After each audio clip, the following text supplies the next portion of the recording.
I was standing in my daughter Rebecca's driveway at 9:15 on a Tuesday night when my grandson Noah pressed his face against his bedroom window and mouthed 5 words that changed everything. "They're planning something tonight." He was 7 years old. His hands were shaking as he pointed downstairs. I'd driven 3 hours after he'd called my cell phone, the one his parents didn't know he had, the one I'd given him 6 months ago when I started noticing bruises. Before we continue, please subscribe to the channel and write in the comments what time it is where you are now. The porch light flicked on. Rebecca opened the door wearing yoga pants and that smile she'd perfected somewhere between law school and partnership. Her husband Derek stood behind her, 6'2", CrossFit 3 times a week. The kind of guy who calls everyone Chief and Buddy. "Dad." Rebecca's voice had that edge. "What are you doing here?" "Noah called me." "Noah's 7. He doesn't make calls." "He called me, Rebecca." Derek stepped forward. "Frank, it's late. Whatever this is, I want to see my grandson." "He's asleep." I looked up at the window. Noah was still there, still shaking. "He's awake. I can see him." Rebecca glanced back, irritated. "Dad, seriously, it's a school night. You can't just show up unannounced. I used to show up all the time. Then 3 months ago you stopped answering. We've been busy." Busy, right. The temperature was 41 degrees. I know because my truck still had the reading on the dash. Cold enough to see breath. Cold enough that I wished I'd grabbed my heavier jacket, but I'd left in a hurry. Noah's voice on the phone had been small, scared. "Grandpa, they hurt me again." Again. That word had cut through everything. Derek crossed his arms. "Frank, I'm asking nicely. It's time to go. Let me see Noah first." "Not happening, Chief." "I'm not your chief.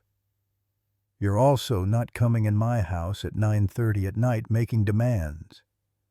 My daughter said nothing, just stood there. The woman I'd raised alone after her mother died, the woman whose college I'd paid for, $47,000 in loans I'd taken out at 62, loans I was still paying, the woman whose wedding cost me $32,000, whose down payment on this house, this 4-bedroom colonial with the manicured lawn, I'd helped with. $20,000 cash. She said nothing. "Rebecca, your son called me. He's scared. He had a nightmare. Kids have nightmares." This wasn't a nightmare. Derek's jaw tightened. "You calling my wife a liar?" "I'm saying my grandson needs me. What he needs is stability, structure, not his grandfather undermining our parenting." Undermining. The word tasted like metal. "I'm not undermining anything. You spoil him. You let him get away with everything. Then we have to be the bad guys. Bad guys. Parents, Frank. We're parents. Maybe if you'd been stricter with Rebecca, watch yourself." My voice went quiet. The kind of quiet I learned in the Army. The kind that makes people stop. Derek blinked. Rebecca touched his arm. "Babe, let's just—" "No." Derek shook his head. "Your dad needs to understand boundaries. He can't keep showing up whenever he feels like it." "I show up when my grandson calls me crying. He manipulates you." "He's 7. Exactly. 7 years old and already knows how to play you." I looked at Rebecca. Really looked. Her eyes were tired. Makeup didn't quite cover the shadows underneath. Her shoulders were tight. Something was wrong, something beyond this conversation. "Beck, talk to me." "Dad, it's complicated. Uncomplicated. Noah's been having behavioral issues, acting out at school, defiance at home. We're working with a child psychologist." "What kind of behavioral issues?" "That's between us and the therapist. I'm his grandfather, and we're his parents. Our house, our rules." "Our rules."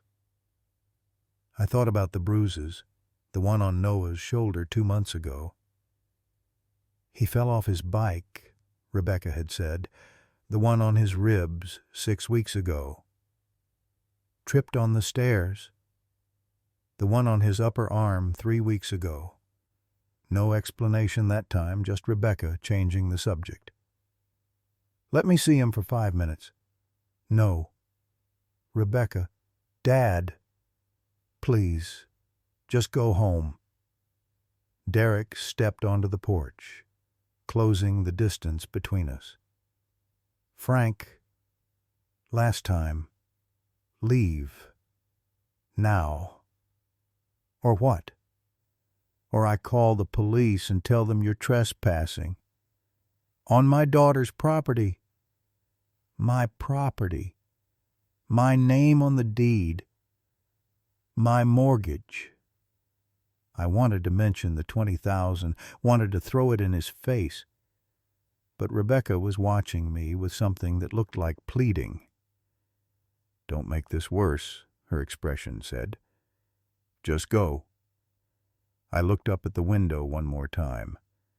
Noah was crying now, silent tears streaming down his face. "I'm going to find out what's happening here." Derek smiled. "Good luck with that, Chief." I walked back to my truck, hands steady, breath steady. Everything steady except the rage burning in my chest. The drive home took 3 hours and 17 minutes. I counted every mile marker, every exit sign. Somewhere around exit 47, I called my neighbor Martin, retired detective, owed me a favor after I'd helped him rebuild his deck last summer. "Martin, I need advice." "Frank, it's midnight. I think my grandson's being abused." The line went quiet for 3 seconds. "Tell me everything." I told him about the bruises, the calls, tonight. Noah's face in the window. "You got proof?" "Just what I've seen." "That's not enough for CPS. They need documentation. Photos, medical records, witness statements." "How do I get that?" "Legally? You don't. Not without access." "What about illegally?" Martin sighed. "Frank, don't make me answer that. I'm not letting this go. I know.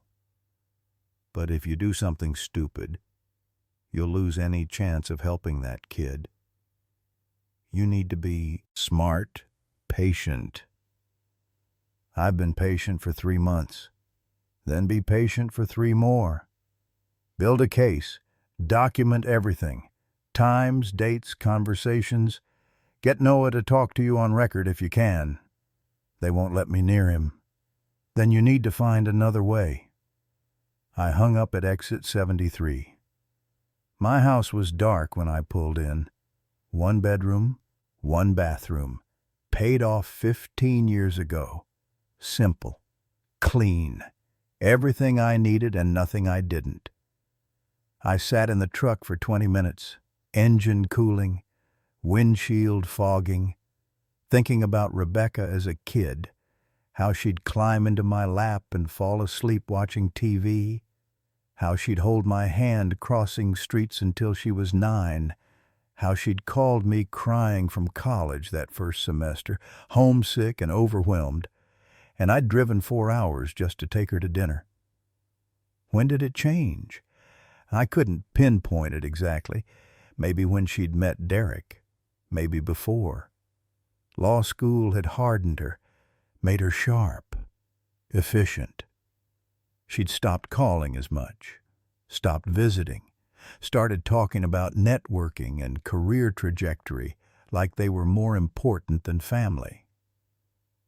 Then Noah was born. For a while it got better. She'd needed me again, needed help with the baby, needed someone to watch him when she went back to work. I'd been there every time. Changed diapers at 64, learned nursery rhymes, built blocks towers that Noah would knock down, shrieking with laughter. Then Derek got promoted. Rebecca made partner. They bought the bigger house, hired a nanny, needed me less, started pulling away again. I'd noticed it slowly. Fewer invitations, more excuses. "We're so busy, Dad." "Maybe next month. We'll call you." Then the bruises started, and everything else made sense. I went inside, made coffee even though it was 1 in the morning, sat at my kitchen table with a notebook, started writing, date, time, observation, October 3rd, Noah's shoulder, purple bruise, size of a quarter. Rebecca said bike fall, no scrapes on hands or knees, October 27th. Noah's ribs, bruising along right side. Rebecca said stairs. Asked which stairs. She changed subject. November 15th. Noah's upper arm. Finger-shaped marks. No explanation given. Rebecca ended visit early. December 11th. Tonight, 9:15. Noah at window, crying, shaking, mouthed, "They're planning something tonight."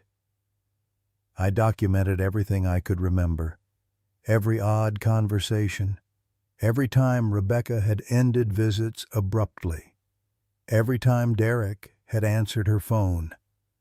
The pattern was clear once I saw it written down.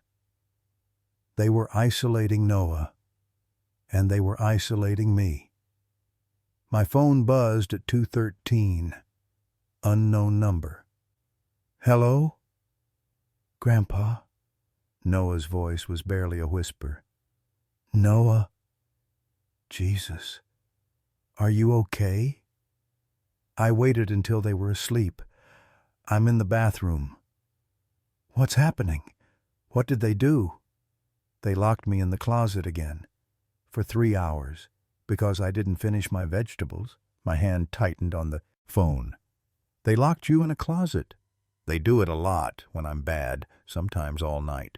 "Noah, listen to me. That's not okay. That's—" "I have to go. I hear footsteps." "Noah." The line went dead. I sat there holding the phone, shaking now, really shaking.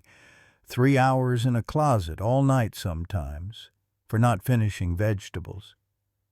I thought about calling the police. Thought about driving back there and kicking down the door. Thought about 1,000 things that would feel good but accomplish nothing. Martin was right. I needed proof. I needed to be smart. I opened my laptop, started researching. Child abuse laws in our state, reporting requirements, CPS procedures, what constituted evidence, what didn't. The sun came up while I was reading. At 7:30, my phone rang. "Rebecca." "Dad, we need to talk." "I'm listening." "Derek wants to file a restraining order." My stomach dropped. What? You showed up unannounced, made threats, tried to force your way into our home. He's concerned about Noah's safety. Noah's safety. That's rich. Dad, please, don't make this harder. Harder than locking your son in a closet? Silence. What did you say?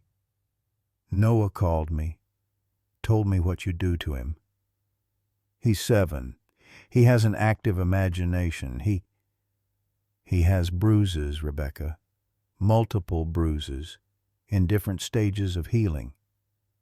From playing, from sports, from being a kid, from you and Derek hurting him. That's insane. Is it? Then let me talk to him, right now. Put him on the phone. He's at school. Then tonight. I'll come by at 6. We'll talk. All of us. That's not happening. Why not? Because you're clearly not thinking rationally. You're making wild accusations. You need to take a step back. I need to protect my grandson. From his parents? Dad, listen to yourself. I'm listening to Noah. Rebecca's voice went cold. If you come near our house again, Derek will call the police. If you continue making these accusations, we'll pursue legal action for defamation. And if you try to contact Noah, we'll have no choice but to cut off all communication. Do you understand? You're threatening me. I'm protecting my family. From me? From your delusions. Get help, Dad, please, before you destroy what's left of our relationship. She hung up. I sat there staring at the phone. Defamation. Restraining order. Cut off communication. They were building a wall, making it impossible for me to reach Noah, making me look crazy so no one would believe me if I reported them. Smart. Horrible, but smart. I called Martin back. They're threatening a restraining order. Shit. Frank, you need a lawyer. I need proof. Without access to the kid, you're not getting proof. Then I need access. How? They've blocked you out. I thought about it. His school. They'll have you listed as unauthorized. Maybe not yet. Rebecca just made the threats this morning. Takes time to update school records. You're going to pick him up from school? I'm going to try. Frank? That's kidnapping. That's Grandpa picking up his grandson like I've done 100 times. Until they call the cops. Then I'll have an hour, maybe 2. Enough time to document the bruises. Get him talking on camera. Create evidence. Martin was quiet for a long moment. I'm not hearing this conversation. I'm not having it. Frank, be careful, you're playing with fire. They're hurting a child, Martin. My grandchild. What would you do? Same thing you're doing, probably. I hung up and checked the time. 9:47. School let out at 3:15. I had 5.5 hours to figure out how to do this without making everything worse. I showered, ate breakfast, made a plan. At 2:30, I drove to Noah's school. Small private academy in the suburbs, brick building, playground, parents already lining up in their SUVs and sedans. I parked at the end of the pickup line, waited. At 3:17, the doors opened. Kids poured out, backpacks bouncing, voices high and excited. I saw Noah in the second wave, small for his age, dark hair like Rebecca's, wearing a blue jacket I'd bought him last Christmas. He saw my truck. His face lit up, then went scared. He glanced around, looking for his nanny probably. She usually picked him up.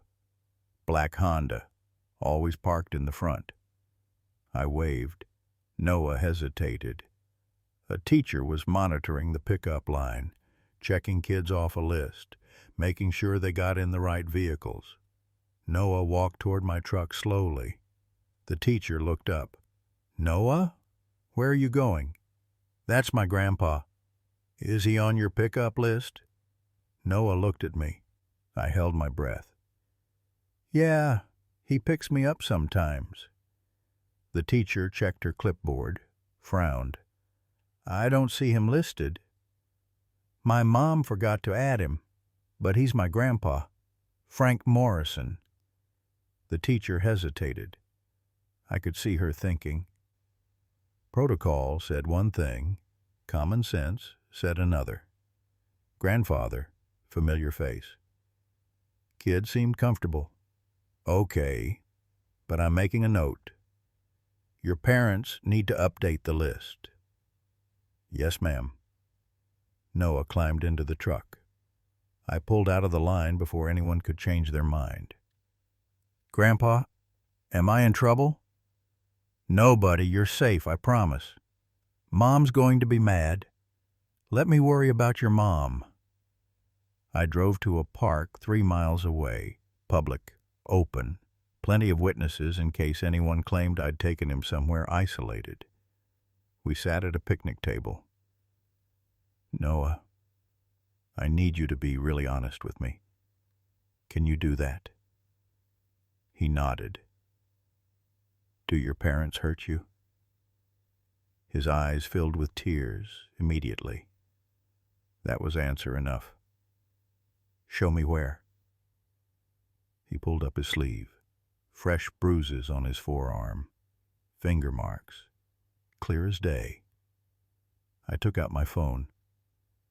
"I'm going to take pictures. Is that okay?" "Will it stop them?" "I hope so." I documented everything. Arms, legs, a bruise on his back, another on his shoulder, different colors, different stages of healing. "Tell me what happened." "I spilled juice yesterday. Dad got really mad. He grabbed my arm, squeezed really hard, said I was clumsy and stupid." "Has he done this before?" "Lots of times. Mom, too. Sometimes she hits me with a wooden spoon on my legs, where it doesn't show." I was shaking again, trying to keep my voice calm. "What about the closet? You said they lock you in the closet." "When I'm bad. Sometimes for hours. It's dark. I get scared." "How often?" "I don't know. A lot. Maybe 3 times a week." 3 times a week, Jesus Christ. "Why didn't you tell anyone at school?" "Dad said if I told, they'd take me away and put me with strangers. He said strangers would be worse. That I should be grateful. That other kids have it way worse." Classic abuse language, gaslighting, making the victim feel complicit. "Noah, none of this is your fault. You understand that? But I am clumsy, and I don't listen. And, no, stop. You're 7 years old. 7-year-olds spill things. They forget to listen. That's normal. What's not normal is parents hurting them for it." He started crying for real then. Big gulping sobs. I pulled him close, let him cry into my jacket. My phone rang at 3:42. Rebecca. I didn't answer. It rang again at 3:45. Derek, this time. Again at 3:48. Text message at 3:51. "Dad, where's Noah? The school called. Answer your phone now." Another at 3:53. "I'm calling the police." I looked at Noah. "Your parents know you're with me. They're going to come looking. I need to take you somewhere safe. Trust me?" "I trust you, Grandpa." I drove to the police station, walked in with Noah holding my hand, approached the desk sergeant. "I need to report child abuse." The officer looked at Noah, at the bruises visible on his arms. "Come with me." They separated us immediately. Protocol. Noah went with a social worker. I went to an interview room. 2 detectives, one older, graying hair, patient eyes, one younger, notebook ready. Mr. Morrison, I'm Detective Sarah Chen. This is Detective Mike Torres. Tell us what's going on. I told them everything. The bruises, the calls, the closet, tonight's pickup, the photos on my phone. Detective Torres took my phone. We'll need this as evidence. That's fine. Your daughter and son-in-law are on their way. They're claiming you kidnapped their son. I picked him up from school like I've done before. Are you on the authorized pickup list? Not officially, but the teacher let him go. That's a problem. Bigger problem is what they've been doing to him. Detective Chen leaned forward. We're going to investigate thoroughly, but you need to understand, what you did today could be considered custodial interference. What they've been doing to him is called child abuse. If the allegations prove true, yes. But right now, we have to follow procedure. Rebecca and Derek arrived at 4:23. I could hear Rebecca's voice in the hallway, high-pitched, frantic. Where's my son? I want to see my son now. Detective Torres went out to talk to them. Detective Chen stayed with me. Mr. Morrison, your daughter is making serious accusations. She says you've been acting erratically, making unfounded claims, that you have early-stage dementia. Dementia? Are you being treated for any cognitive issues?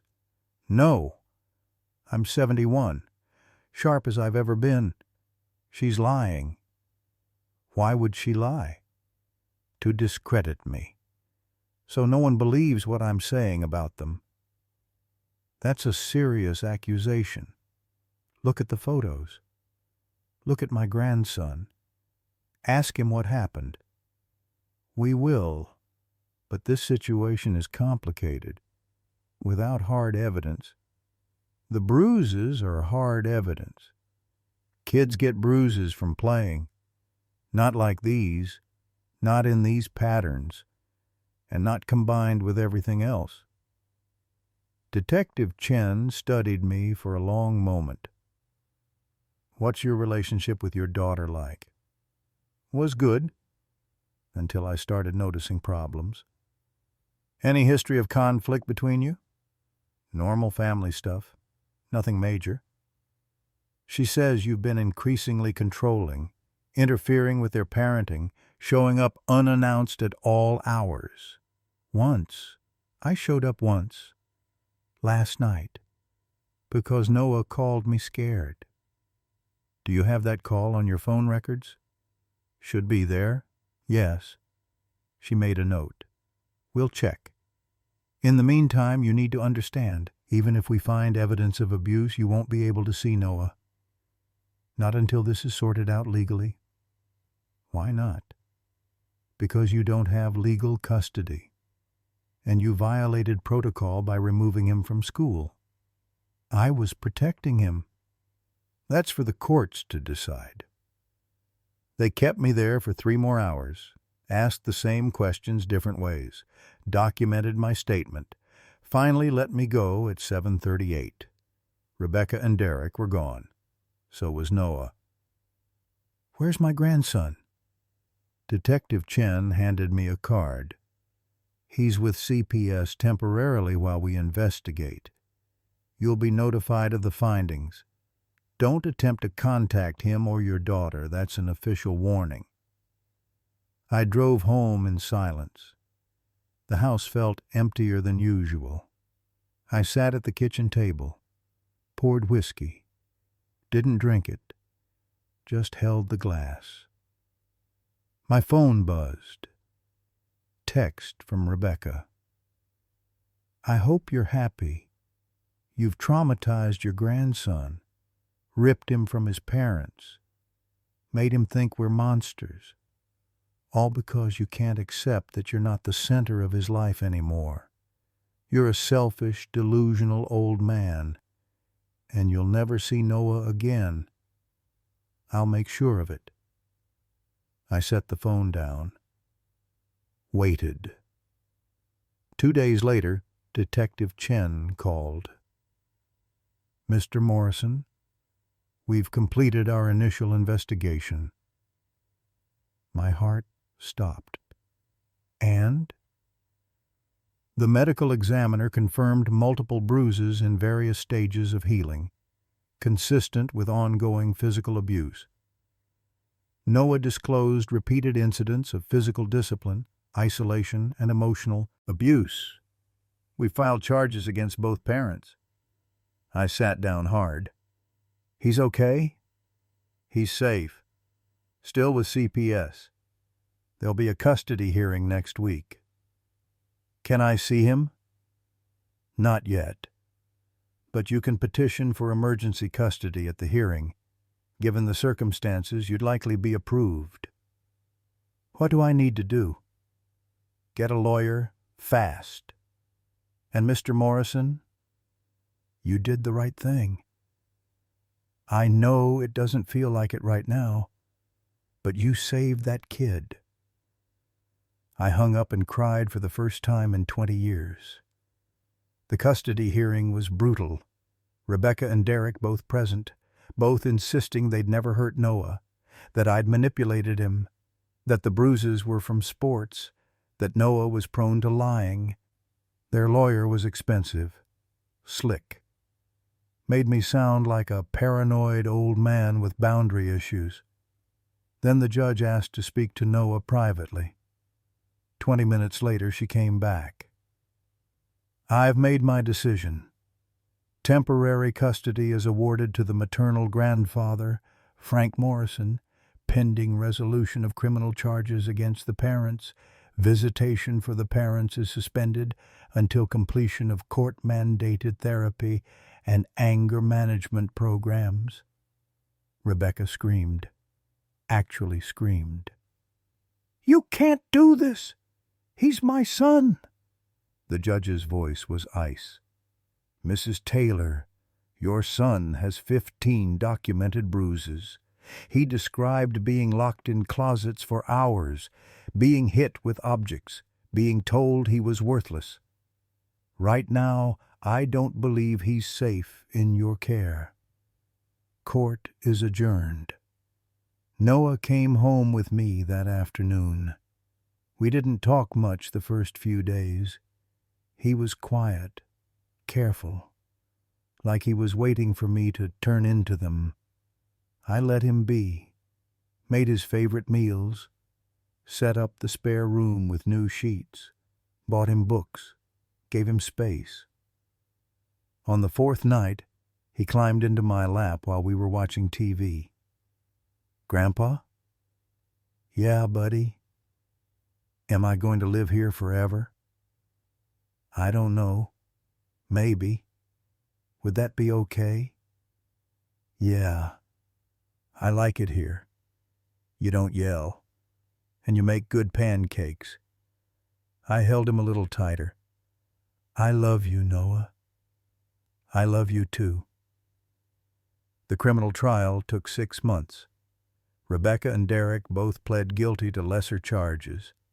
No jail time, probation, mandatory therapy, supervised visitation only. Noah stayed with me. He started therapy too, twice a week, slowly opened up, started smiling more, stopped flinching when I raised my voice. Rebecca sent letters, apologizing, explaining. She'd been under so much pressure. Work stress, marriage problems. Derek had anger issues. She'd been scared too. Didn't know how to stop it. I didn't respond. 3 months ago, she asked to meet. We sat in a coffee shop, neutral territory.